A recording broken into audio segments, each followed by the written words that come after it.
আমি তোর মুখে এই কথা শুনতে চেয়েছিলাম? বাবা আমি কি তোকে এই শিক্ষা দিয়েছিলাম? বলি কেমন পুত্র তুই? আমি না তোকে বলেছিলাম যে পিতৃ আদেশ পালন করাই পুত্রের কর্তব্য? কেন পিতৃবাক্যকে গুরুবাক্য বলে মেনে নিতে পারিস না? না বাবা, তোমার কথা কোনো কথাই আমি শুনতে চাই না। মায়ের চোখে জল দেখে আমি কখনো উজানির পথে ধাবিত হব না। ও, আমার যে আজ তোর মায়ে তোর কাছে বড় হয়ে গেল, তাই না? হ্যাঁ বাবা। আমার যে তোর মায়ে তোর কাছে বড় হয়ে গেল, বাবা বুঝেছি?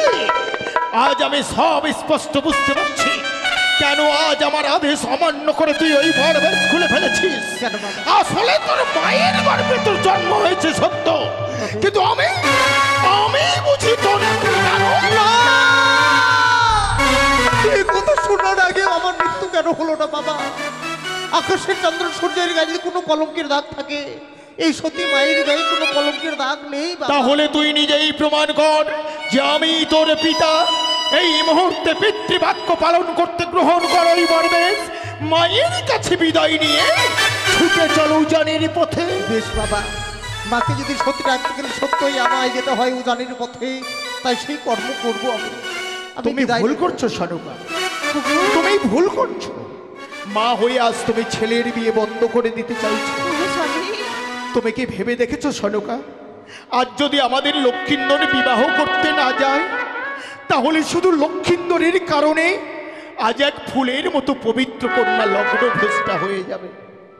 এই পৃথিবীর বুকে সে অসত্যি কলঙ্কিনী নামে ভূষিত হবে। তুমিই বলো তো সনুকা, ওই মেয়েটি অন্য কারো না হয়ে ও যদি তোমার নিজের মেয়ে হতো, তুমি কি পারতে? মা হয়ে মেয়ের কলঙ্কের কথা মুখ বুঝে সহ্য করতে?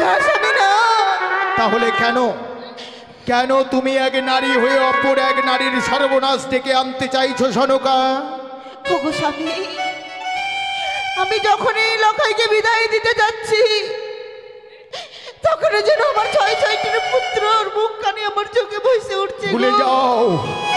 ভুলে যাও সনুকা, তার জন্য তো আমি লখাইকে বিদায় দিতে পারছি না। সনুকা, সেই পূর্বের স্মৃতিগুলোকে স্মরণে করে তুমি এমনি ভাবে আর নিজেকে আঘাত করো না গো।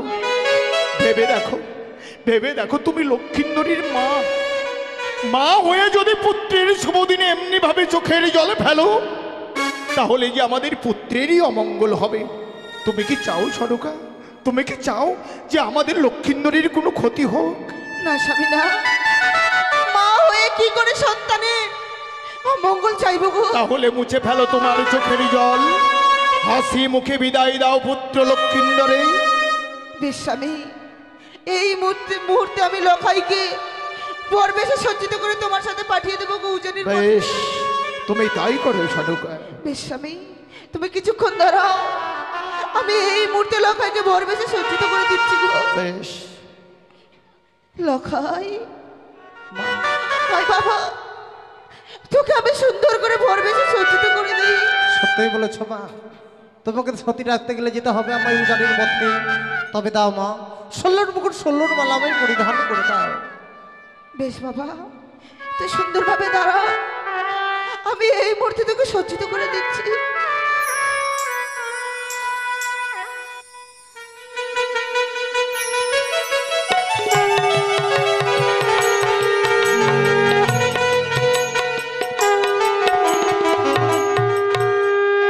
লক্ষ্মীন্দর বাবা শুভদিনে চোখের জল ফেলতে নেই,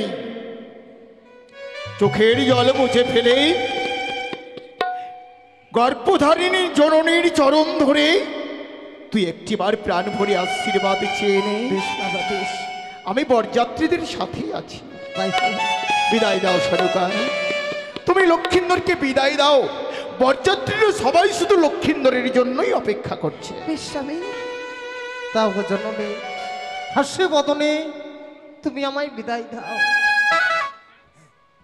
তোমার এই চরণ ধুলি আমায় দাও মা।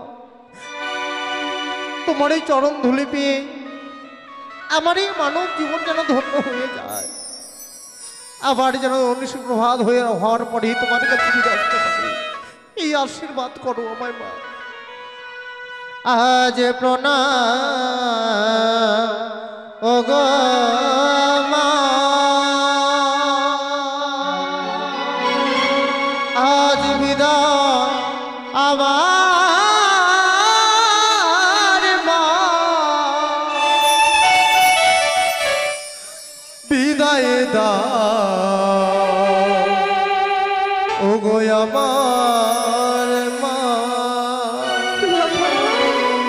আমার বিদায় দাও ওগো আমার মা বিদায় দাও আমার মা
চলে গেল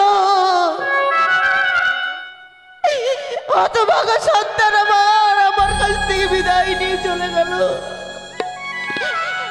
হে ঠাকুর, আজ পর্যন্ত তোমার কাছে আমি কিছুই চাইনি।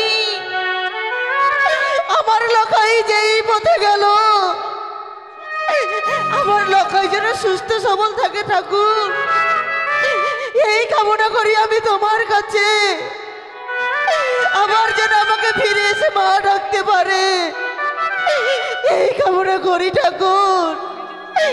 তুমি আমার লখাইকে দেখো।